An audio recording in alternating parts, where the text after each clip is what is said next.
So physics is a huge subject that covers many different topics, going from galaxies in the depths of space right down to subatomic particles. And if you don't already know physics, it's difficult sometimes to see how all of these different subjects are related to each other. So this is my attempt to show that in a map. So this is the map of physics. I hope you enjoy it. Physics can be broadly broken down into three main parts: classical physics, quantum physics, and relativity. We'll start with classical physics, and a good person to start with is Isaac Newton. His laws of motion describe how everything made of matter moves about, and his law of universal gravitation tied together the motion of planets in the sky with the falling of objects on Earth into one elegant and general description.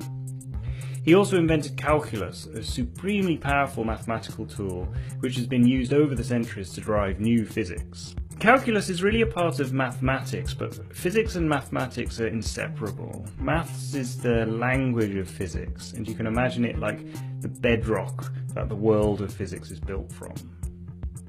Newton also made strides in the field of optics, which is the physics of light and how it travels through different materials. It explains refraction seen in prisms and lenses, which are used to focus light in telescopes, microscopes, and cameras. Telescopes enabled us to peer into the depths of space and observe the wild array of objects there, and developed astrophysics and cosmology. Optics is closely related to the theory of waves, which is basically how energy can travel through disturbances of a medium, like ripples on the surface of a pond or sound through the air. Light doesn't need a medium to travel through. It can travel through the vacuum of space, but it still follows the same principles as all waves, namely reflection, refraction, and diffraction. This leads us to electromagnetism, the description of magnets, electricity, or more generally, electric and magnetic fields. It was a physicist called James Clerk Maxwell who discovered that these are two aspects of the same thing, and derived the wonderfully elegant rules of electromagnetism, and theorized that light was an electromagnetic wave. Electromagnetism also explains all of electricity.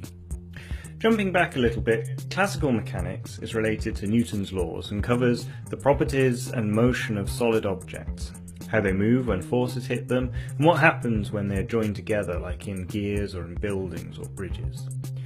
Fluid mechanics is the description of flows of liquids and gases. Using fluid mechanics you can work out how much lift is generated from an aeroplane's wing or how aerodynamic a car is.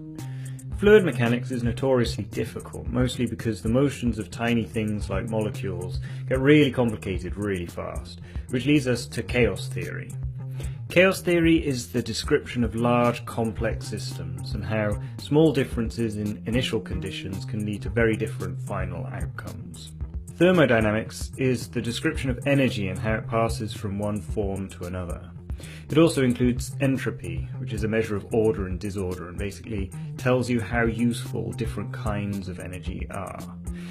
Energy is a fundamental property to physics, and although I've written energy here, I should have written it everywhere on this map, because everything has energy.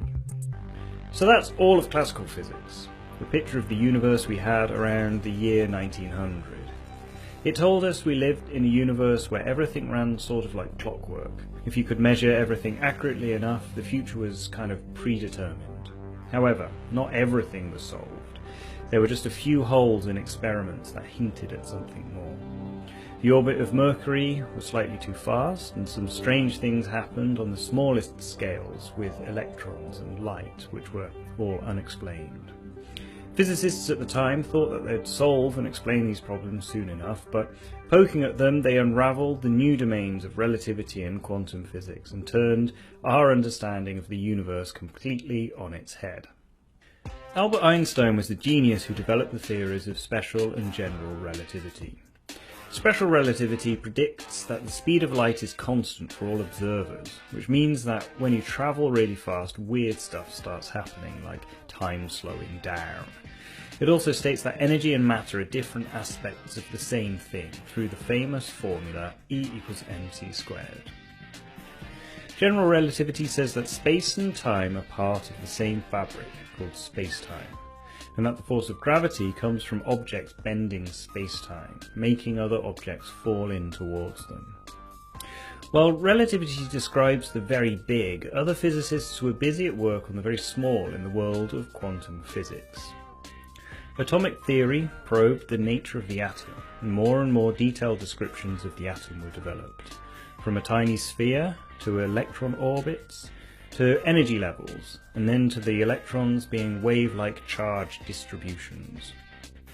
Condensed matter physics describes the quantum physics of many atoms together in solids and liquids, and is where many great technologies have come from, like computers, lasers, and quantum information science. Nuclear physics describes how the nucleus of atoms behave, and explains radiation, nuclear fission, the splitting of an atom used in our nuclear power plants, and nuclear fusion, which takes place in the Sun and will hopefully soon be harnessed here on Earth. Particle physics probes even deeper to find the fundamental subatomic particles that everything is made of, and are described in the standard model of particle physics. And quantum field theory captures all of quantum physics and combines it with a special theory of relativity, and it's the best description of the universe we have. Unfortunately, quantum field theory doesn't include gravity, and so physicists don't know how to join together quantum physics and the general theory of relativity, leading to the giant chasm of ignorance. One day in the future we hope to close this chasm and come up with a theory of all of physics. We call it quantum gravity, and there are many attempts to do this. Some examples are string theory or loop quantum gravity, and there's many more. But quantum gravity isn't the only thing we observe but don't understand. There are also the major puzzles of dark energy and dark matter, which seem to make up 95% of the universe, so all of our physics only really describes 5% of what we know about, and everything else at the moment is a mystery. And there are many other mysteries out there, like the Big Bang, and no doubt there's things beyond that we don't even know that we don't know. Which gets to the lofty cloud which floats over all of physics, philosophy. Although many physicists make fun of philosophy, it's the big philosophical questions that motivate a lot of physics, like, what is the fundamental nature of reality? How come the universe even exists? Do we have free will if we're just made of physics? Well, how do we know that the way that we do physics and science actually gets to the fundamental truth of the universe? And just why is all of physics like the way it is? Well, those are rather big questions, ones which we may or may never answer, but there's no reason to give up trying. After all, physicists are not quitters. And that was the map of physics. So that's the end. Thanks for watching the video. I hope you enjoyed it. I'm still kind of working on the format of this channel, playing around with a few different things, and I kind of like this animation style. So let me know in the comments if you enjoy this kind of stuff, you want me to do more, and if there's any specific subjects you want me to cover. I'm totally open to ideas. I've got a whole bunch of videos that are coming down the pipe, so keep your eyes peeled for those. So until next time, see ya.